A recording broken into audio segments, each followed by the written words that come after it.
Bonsoir à toutes et à tous, je suis heureux de vous retrouver sur notre page du Turf. Nous allons analyser ensemble les courses du week-end. Alors j'ai commencé par analyser donc tout d'abord les courses de samedi 28. Tout d'abord, donc nous serons sur l'hippodrome d'Enghien.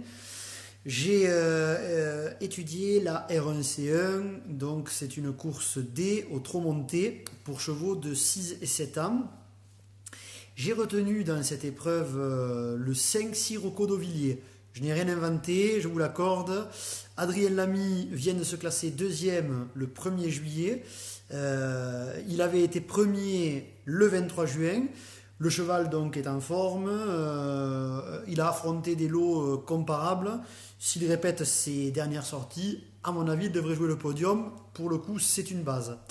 Je n'en donnerai pas plus parce que la course compte très peu de partants. Lui, vous pouvez le jouer en jeu simple, gagnant placé. Je pense qu'il devrait être dans les trois. Ensuite, dans la troisième course, donc R1 C3, groupe 3, course européenne, 2150 mètres pour des chevaux âgés de 5 à 10 ans. Ça sera l'épreuve phare de demain après-midi. J'ai retenu le numéro 8, Dijon. Alors, il y a beaucoup de bons chevaux dans cette épreuve. Vous verrez, si vous faites vous-même l'étude, que beaucoup de chevaux se sont déjà affrontés. Les lignes se croisent, donc ça promet d'être une course relativement intéressante. J'ai retenu le 8, Dijon. Ils viennent de terminer deuxième d'un tout bon cheval connu de Usage Osselin. C'était le 30 juin. Le partenaire de Romain Derieux est donc, à mon sens, très en forme. Il sera déféré des postérieurs. Je pense qu'il s'annonce redoutable malgré son mauvais numéro derrière les ailes de la voiture. Ensuite, j'ai retenu le numéro 1, Vénosque de Minel. Bon, là aussi, pas de surprise. Le cheval, c'est un cheval très maniable, très connu à ce niveau. Il fait toutes ses courses. Il rentre très souvent dans les 3-4 premiers. Il peut tout faire dans un parcours. Sur ce type d'épreuve, ça me paraît être l'un des chevaux de la course. Vous pouvez le jouer en couplet avec le 8. Voilà. Et ensuite, pour les amateurs de sensations fortes, je tenterai le numéro 13, coup droit. Bon, avec lui, c'est très simple. Ou il sera dans les deux premiers, ou il sera disqualifié. Voilà, Alexandra Brivard au sulky. Ça sera une affaire d'impression. Je tiens à préciser que s'il reste sage, il détient une toute première chance. S'il se met à la faute, il ne sera pas dans la combinaison gagnante. Voilà, donc je récapitule pour Enghien. R1C1, le numéro 5. R1C3, le 8, le 1 et le 13. On passe à l'hippodrome de Vichy. Demain auront lieu des courses à Vichy. J'ai repéré pour vous la R5C2. J'ai retenu dans cette épreuve le numéro 10, Princesse Emma. Ça ne sera pas le cheval de tout le monde, mais vous le savez, le principe c'est aussi de donner des chevaux qui peuvent rapporter un petit peu d'argent. En l'occurrence, celui-là peut être à 10-12 contre 1. Ça peut être intéressant de le jouer gagnant placé. Voilà. Pourquoi je l'ai retenu? Ces deux dernières courses à Longchamp et à la Capelle ont montré que le cheval était vraiment sur la montante. Il a terminé respectivement 5e et 1er. Cela me semble encourageant. Le cheval me semble sur la montante. Donc c'est un petit peu un coup de poker. Voilà. Je pense que dans ce genre d'épreuve, les chevaux se tiennent d'assez près. Et pourquoi ne pas tenter des choses, ça me paraît être tout indiqué. Ensuite, j'ai retenu le numéro 2, Millennium Park. Bon, là, plus classique, à mon avis, celui-là il sera davantage joué. Ils viennent de se classer deuxième à Aix-les-Bains. Le cheval est revenu au mieux. Il a la même valeur handicap. Il sera monté par Franck Blondel. Enfin, tout un tas d'indicateurs qui laissent penser que le cheval s'annonce redoutable. Voilà, donc si vous pouvez vous amuser à faire le 10 gagnant placé et pourquoi pas 10-2 et en rajouter un ou deux pour pourquoi pas pimenter les rapports.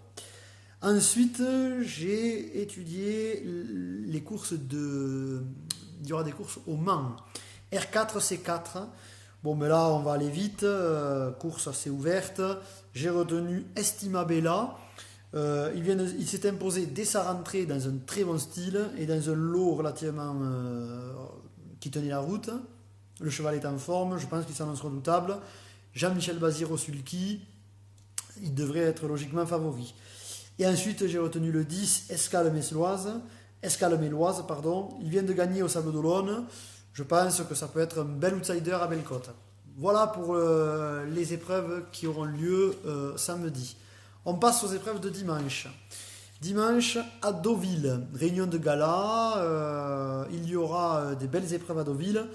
J'ai retenu en R1 C3 le numéro 8. Alors, je précise tout de suite, c'est une course B, un handicap pour 4 ans et plus, sur la distance de 1900 mètres. Une course très ouverte, les chevaux se tiennent de près, beaucoup de chevaux ont déjà couru ensemble. Je pense que ça promet une arrivée assez serrée. J'ai tenté un coup de poker, je mets le numéro 8, Sarendam. Sa course de rentrée du 12 juillet fut encourageante, il a fini deuxième d'un cheval très connu qui s'appelle Alignement. Sur cette base-là, j'en ai fait un petit peu le coup de poker de la course. Le 7 XO vient de terminer deuxième à Chantilly. Il a notamment devancé plusieurs de ses rivaux du jour.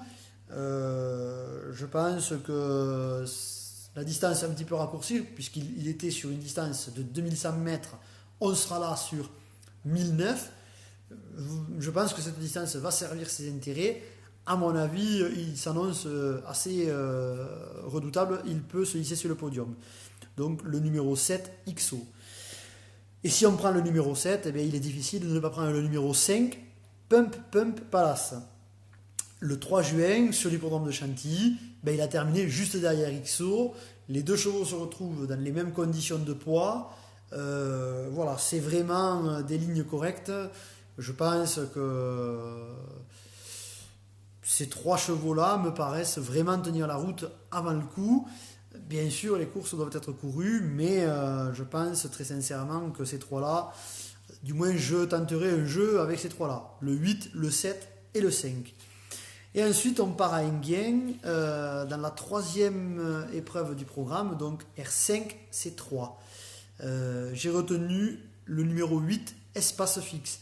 L'entraînement et la drive de Franck Ouvry, il vient de finir troisième dans un très bon lot sur l'hippodrome de Reims.